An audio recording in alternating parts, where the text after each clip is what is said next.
Hey there, sports psych enthusiasts. I'm Dr. Colin Fehr, and I want to share my passion with you. I love talking about ways to unleash the power of the mind. This recording is part of a larger lecture series I've created in an effort to make sports psychology concepts more accessible to a larger audience. The information contained in this series is especially well suited for students of sports psychology and is presented in a way that makes for easy listening for all.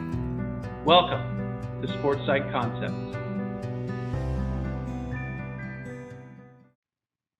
Hello, everybody, and welcome to another Sports Psych Concepts lecture recording. Glad to have you here today.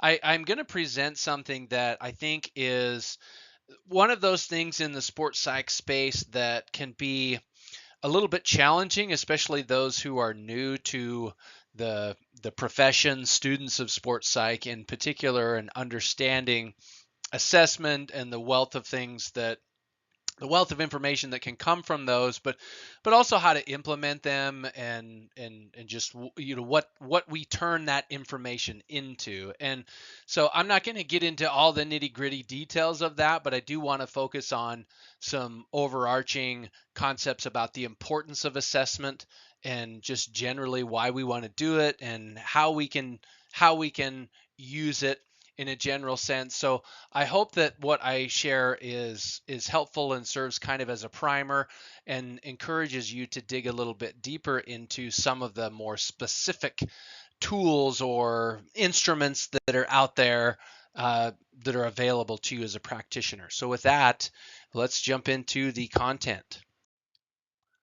So the first thing I want to highlight or emphasize for you is just how important assessment is. So before I talk about some of the basic techniques, I just want to make sure that we've got this established before we get into that. So the first thing I want to say is that assessment, or the way that we should think about assessment, is that it's this dynamic shared process between both the consultant and the performer. So it's not just this one way thing that the consultant is doing to the performer, to the athlete. It's dynamic, it's shared, it's involvement. In order for it to be as effective as it could be, it's got to be collaborative. The athlete or the performer has to be involved in the process. They have to be committed to it. And so there's kind of that expectation can be communicated at the beginning from the consultant as part of the informed consent, is we've got to do assessment, because essentially as a consultant, you're trying to figure out what the athlete needs. We should just, it's not just assessment, it's a needs assessment. We use specific assessment tools to measure, maybe quantify, even just qualify, if we're depending on the type of assessment we're using. But we're trying to figure out what it is that they need. And so we do these assessments to help us gather that information, so then later we can create those effective personalized strategies. And then this is the piece that is also important that I've seen in many sports psychology students. They miss this full circle component.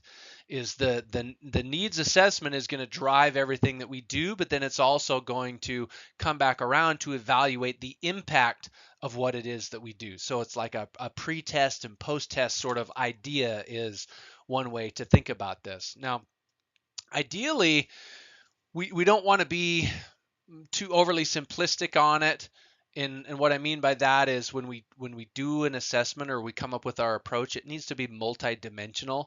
So we don't want to just rely on one tool. That's kind of what I mean when I say overly simplistic or unidimensional. Is there's a lot of different tools, and this is what I was saying earlier, is can be a little bit overwhelming, is trying to figure out, well, what tools do I use and how do I actually develop competence to use those different tools? And there's certainly some training that goes into that. Some of the tools that maybe have more clinical overtones to them, you definitely want to get some training. Some instruments or assessments you can't even gain access to unless you have done the training and you're approved to use those things. So that's important to know. But we want to use a multidimensional approach. We're using different tools that are within the competency that we have, so we can generate a complete picture of the athlete, because obviously that's essential for determining really if their needs are purely for performance enhancement, or maybe if they also need some mental health support. Well, it's just finding where they are on that continuum.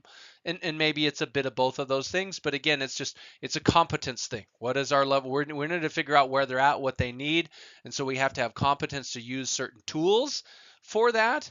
But then, even based on the results that we have for what we are competent to use, that could point to us ensuring that we can provide the level of support that is necessary, or at least refer to someone who can if it's something that's outside of our scope of practice. So the first specific tool that I will mention with that backdrop is the intake interview. And really we could call the intake itself as just like it's the overarching umbrella here, and the interview is just one part of that, and we have these other assessment tools. But let's just say the intake interview, right? This foundational step in the assessment process. So this is like a first session sort of thing. Sometimes you can have some assessment that actually happens before then as well. Like you have a client get a hold of you, they want to meet, and so then you send them informed consent forms and other forms that you have confidentiality perhaps, and you say, oh, and fill out this assessment, fill out this intake protocol, these questions that I have. So that can be part of it, but the interview is like the first session. And this will really set the scene for the entire consulting relationship. So there's kind of high stakes on it. It's really important. But the goal here is not to rush to some sort of solution based on what you find, what they filled out in the forms you had them send you before, or based on what it is that you're hearing, but you're just listening intently. You're trying to allow the athlete to tell their story in their own way. We don't want to lead them in any particular direction. We're just trying to understand. It's truly an interview. And so as part of that, we have to be adaptable.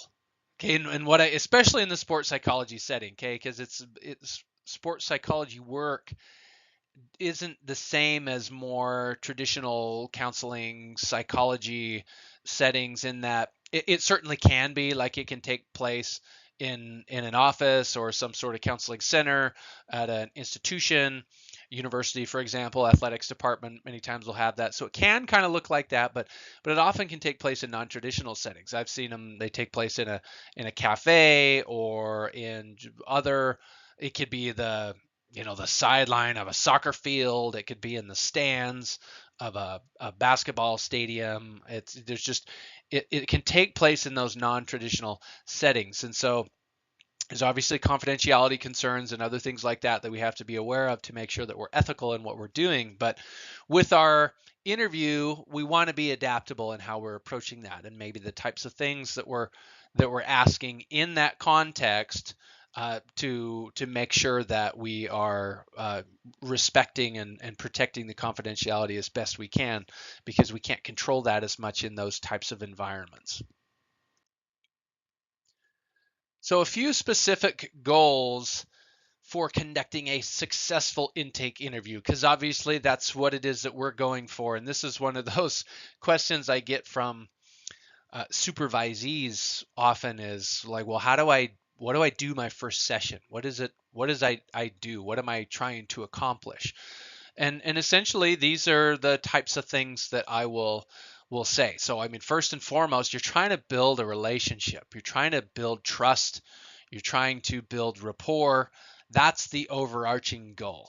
Is we're doing that and those are human things, right? And so we're going to use some foundational consulting skills to do that. And once we have some basic rapport established, and sometimes that can be little small talk things and all of that, but it's just being genuine, authentic, and we're listening, we're being there, we're being present to show that it's important to us what our clients are saying.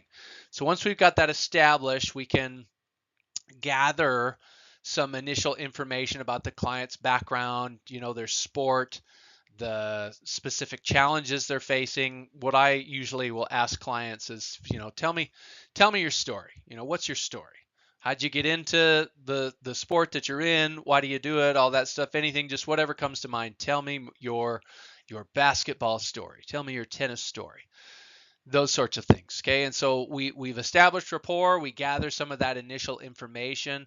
But this first session and this intake interview part of this process, I think it's good to lump in this other piece, is that we want to make sure we clarify to our clients what this is all about, what this professional relationship is about, what the services are that we can provide.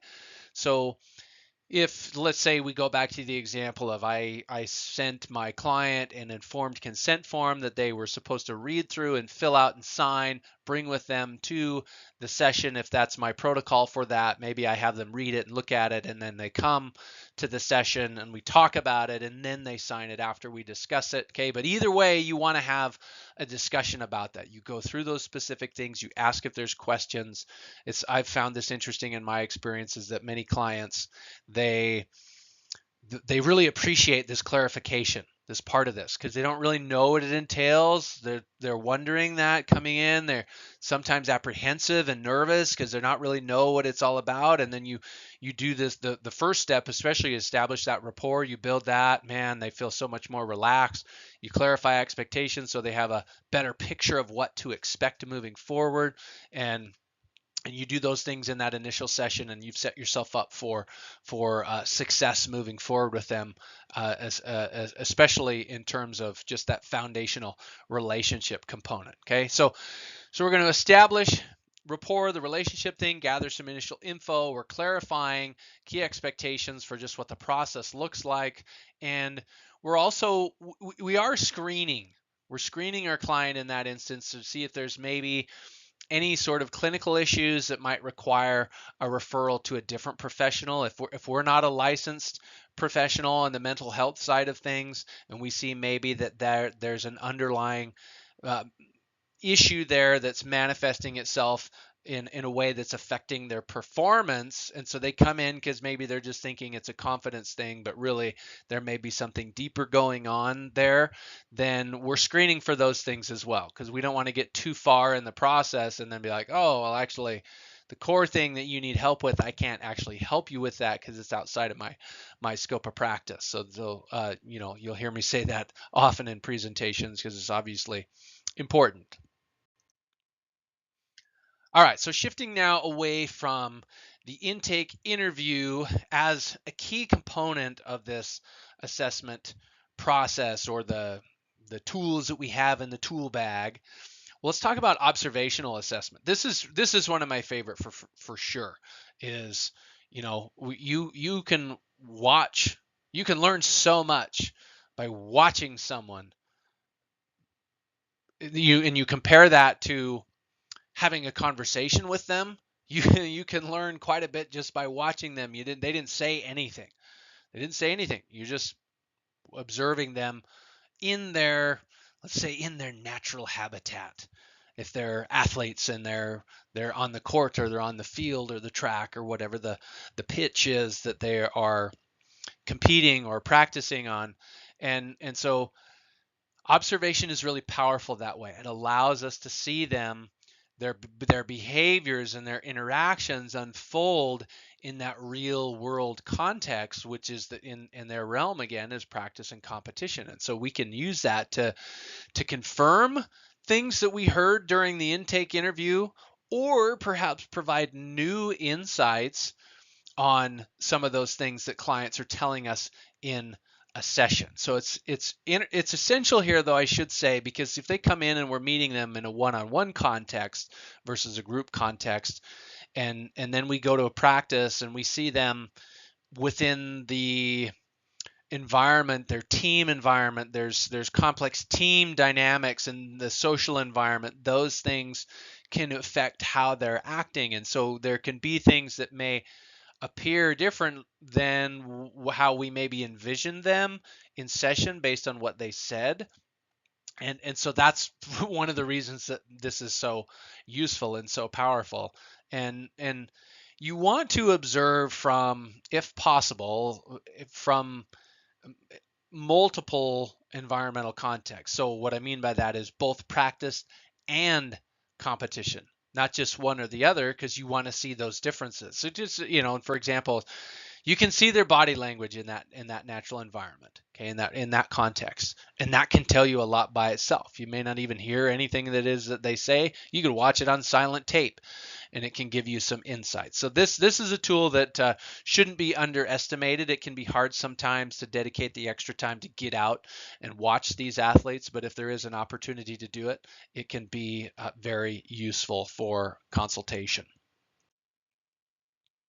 And so when we go out in these contexts, this is another question that I get from students sometimes is like, well, what am I looking for? Or, well, when you go out in that environment, what are you looking for? What are you watching? And I recently attended a professional competition, and it was actually in rodeo, some different kind of athlete, sort of extreme sport there. And I often discuss with students and supervisees that the things that I'm looking at are far different than the majority of everybody else there observing the event.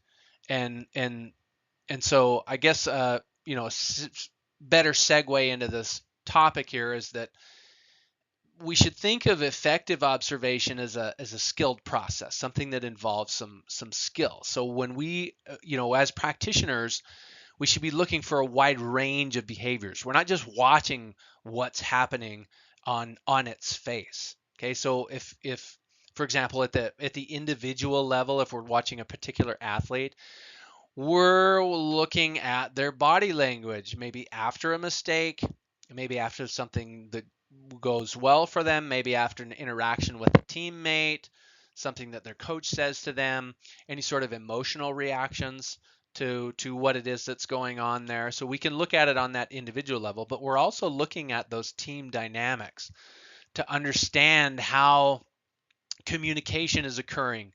How are athletes supporting each other on the team? How is the coach contributing to that environment in a leadership position? And then how about the team leaders, the team captains if they have those, right? Or just the leaders of the athlete leaders on the team. Okay. And then looking at even more specific elements. I mean, because we're looking at the context of the sport. Is this some playoff game? Is it a preseason game, regular season, late in the season, early in the season? What is it that's going on? And then as I said before, the coach athlete relationship is a dynamic process as well. So we may get one snapshot in time if we observe in one setting, but then we can get a different snapshot in a different setting, different time in the season, different context. And so all of those things provide cues that can help us understand the complete picture. And one other thing I'll mention on this really quickly is that it's very important to go into observation with an open mind and to be genuinely curious, because what happens a lot of time is the athlete in session, or maybe if, let's say, a coach is the one who referred the athlete to us, and so then the coach says, well, this athlete struggles with this in this context, and so then there can be some bias on how we're looking at the observation, with what the coach says true, or is what the athlete says true, or maybe the parent said this to me, and so I'm going in, am I just going to have confirmation bias and I'm looking for what it is that they told me, or am I genuinely being curious and going in as a neutral observer, just trying to see what's going on? So that's very, very important to make sure that what we are seeing is actually the most we're making the most objective assessment as we can, even though of course there's going to be some subjectivity on this, but we want it to be as objective as we can. Okay, so with that in mind, let's shift now, because observation, like I said, there's some subjectivity there, but it's still incredibly useful. But there are some more formal types of assessments that we can use in sports psychology. And sometimes these are referred to as objective self-report assessments. It can be different instruments or tools, the different scales. There's different terms out there, okay? But these are common tools that we can use, and essentially we're looking at some sort of standardized questionnaire or survey that's going to give us some quantitative data. So there's going to be numbers attached to it on specific psychological factors. So we could look at anxiety in particular, we could look at mental toughness, we could look at confidence. So we have these different assessments or tools that are designed to assess these specific factors. So then we can use those early on in the consultation process. We can use that to establish a baseline. So it's like that pre-test idea, right? Baseline for their mental skills on these different things. And then we can re-administer those things to measure changes over the course of our work and just, monitor our athletes' overall well-being, because that's the thing with these assessments as well, is they're just a snapshot in time. They represent how the athlete is doing on those things at that moment. And then we know this in the mental performance space, is that can undulate. Certain things can undulate different times of year in the season, different things can happen. And so we can use these assessments repeatedly to just track that over time. And just as an aside here is, I actually do this with my clients. There's some sort of assessment every session. And it doesn't always have to be like some sort of full scale instrument that I'm administering, not necessarily like that, but I try to quantify how they're doing and what's going on every session. So it could just be a basic, hey, scale of 1 to 10, where's your confidence? Now this is a more subjective self-report assessment, okay, but where is that at? Okay, so you you can use some of those more subjective self-report things more frequently, and then use these objective ones maybe in across different phases of time. Okay, I'm going to do this at the beginning, then I'm going to do an 8-week program to try and address some of these things, and then I'm going to do it again at the end of that. Okay, would be a way that you can build those in. Okay, but one thing, last thing I want to mention on this is that we've got to remember that these tests, they're just one component of our assessment. So they're not a substitute for interviews and observation. They don't replace those things. Ideally, we're using as many of these as is necessary and expedient. So it doesn't mean we throw the kitchen sink and use every one that's available just because they're available. We got to be intentional about that. So we got to think about what it is we're trying to get out of the assessment, and then how we're going to use it before we even decide to use it. All right, so I want to mention one little, it's not really a caveat, but it's just it's a food for thought thing based on what I was just talking about with the self-report thing, because this is something that in the mental performance space, a lot of the information that we get is self-report. And so how do we really verify the veracity of that? Is it valid? Is it reliable? And self-report just has limitations with that. And so we should use them responsibly, because again, as I said, it's a snapshot in time. The results that you get can be influenced by the athlete's mood that they're in, which can change for sure. And we have to, in order to use them ethically and legally, we have an obligation to understand which tests we're qualified to administer and interpret. And so there's some of those assessments we have to have specific training. So we have to make sure that we have that training and we're qualified to do those things. Otherwise, we shouldn't use them. And then also, to reiterate a point that I kind of mentioned a little bit earlier, so I'll just kind of say it in a different way, is we don't want to just take the results at face value.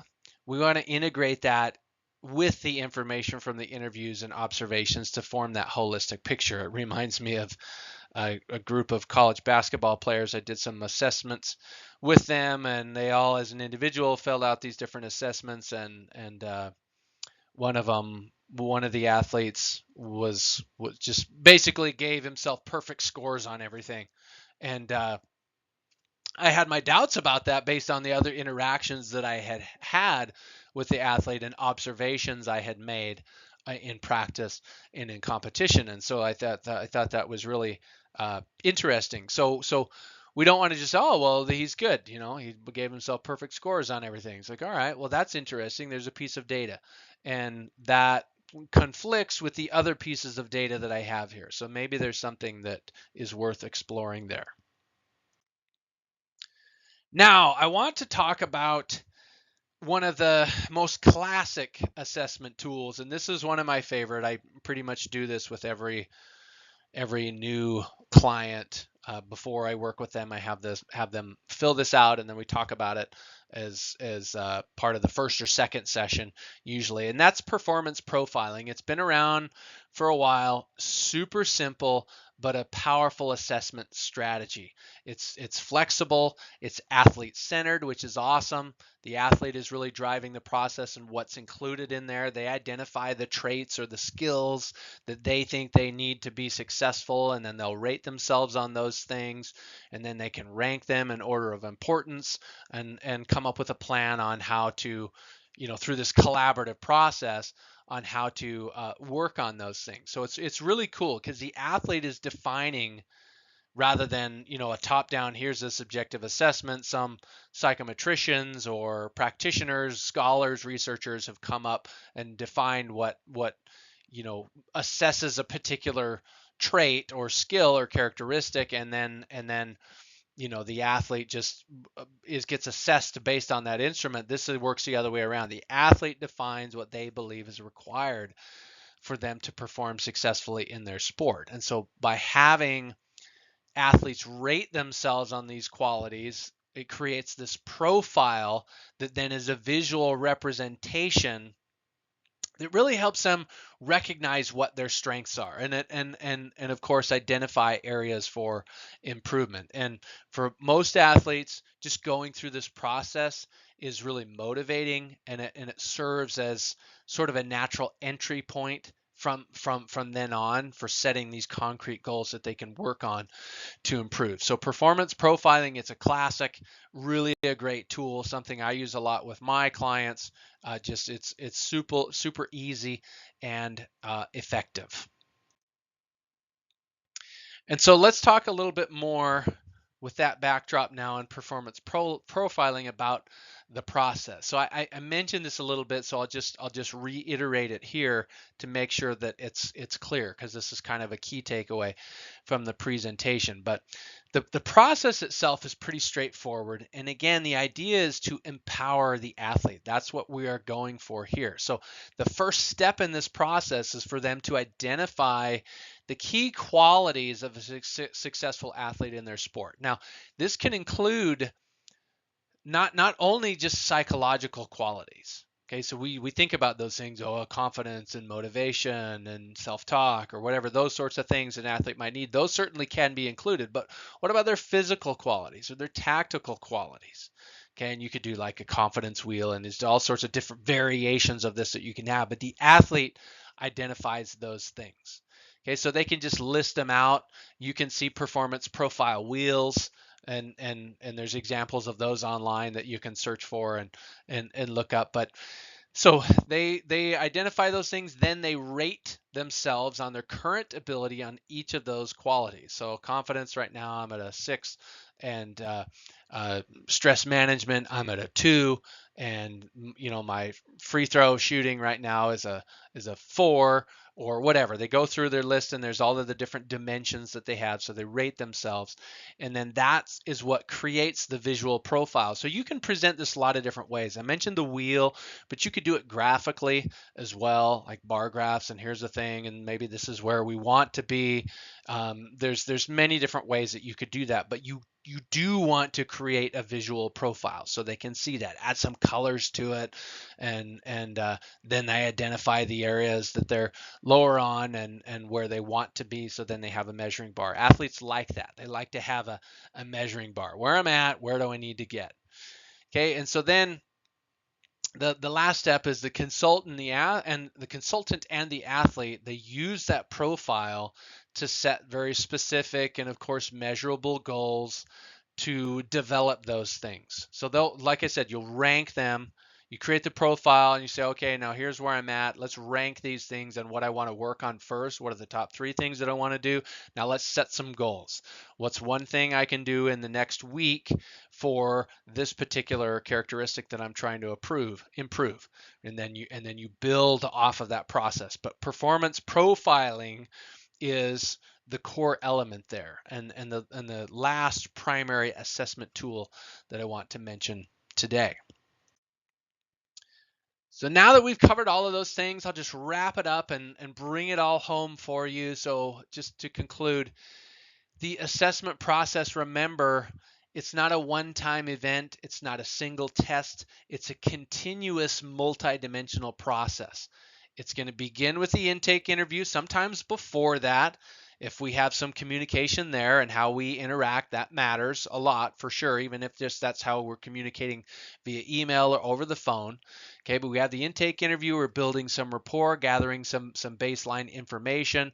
Then we're going to use a combination of different methods after that. So interviews that are more specific, digging into certain areas, observation again, there's self-report tests, and then we have the ever useful performance profile. So all of that we're using these different tools available to us to gather that complete and the most accurate picture of the athlete. So our goal is to be holistic in our approach.